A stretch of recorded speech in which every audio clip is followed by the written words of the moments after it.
প্রিয় দর্শক, আসসালামু আলাইকুম। আশা করি সবাই ভালো আছেন। আজকে আপনাদের সাথে শেয়ার করব ৬ রকমের জুসের রেসিপি। এই প্রচন্ড গরমে কিন্তু এরকম ১ গ্লাস ঠান্ডা, ঠান্ডা জুস আপনার মাঝে প্রশান্তি এনে দিতে পারে। চলুন কথা না বাড়িয়ে মূল রেসিপিতে চলে যাই। আমি প্রথমে মাস্কমেলন জুসটা বানিয়ে দেখাবো। তার জন্য ১ কাপ তরল দুধ। আমি এই দুধটাকে জাল করে ডিপ ফ্রিজে রেখে দিয়েছিলাম। দেখতেই পাচ্ছেন একটু, একটু জমাট বেঁধেছে। তারপর দিয়ে দিচ্ছি ১/২ কাপের মতো মাস্কমেলন। আমি এটাকে চামড়া ছিলে তারপর কুচি করে নিয়েছি।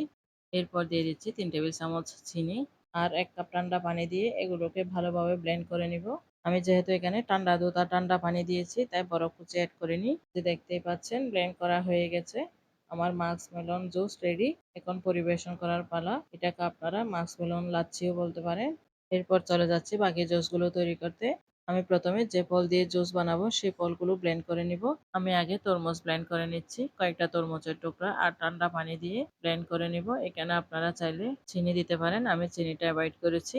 এখন ঠিক একইভাবে আনারস ব্লেন্ড করে নিচ্ছি। আনারস আর ঠান্ডা পানি দিয়ে আপনারা চাইলে এখানে চিনি এড করতে পারেন।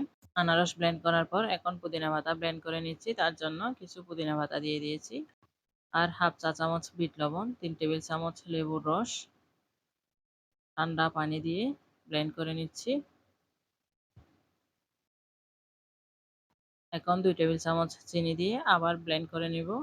ব্লেন্ড করার পর এগুলো ছেঁকে নিব।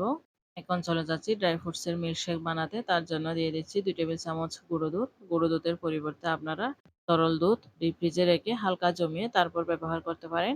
তারপর দিয়ে দিচ্ছি খেজুর, কাজু বাদাম। আপনারা যেকোনো ধরনের বাদাম ব্যবহার করতে পারেন।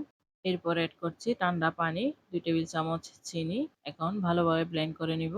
এই যে দেখেন ব্লেন্ড করা হয়ে গেছে। এখন সবশেষে বানিয়ে নেব কলার জুস। তার জন্য ৩ টা কাঁঠালি কলাকে কিউব, কিউব করে কেটে তারপর দিয়ে দিচ্ছি। কলার জুস কিন্তু তৈরি করা মাত্রই খেয়ে ফেলতে হবে, না হলে কালো হয়ে যায়।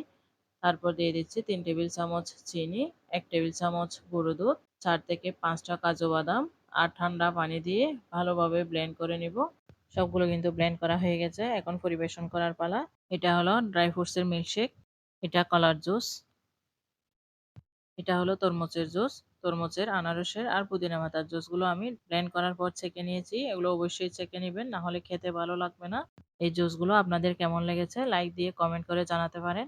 আমি আপনাদের জন্য সবসময় সহজ রেসিপি শেয়ার করার চেষ্টা করি। এরকম সহজ রেসিপি পাওয়ার জন্য আমার চ্যানেলটি সাবস্ক্রাইব করে ফেসবুক পেজ ফলো দিয়ে রাখবেন। সবাইকে ধন্যবাদ জানিয়ে আজকের মতো এখানে বিদায় নিচ্ছি। আল্লাহ হাফেজ।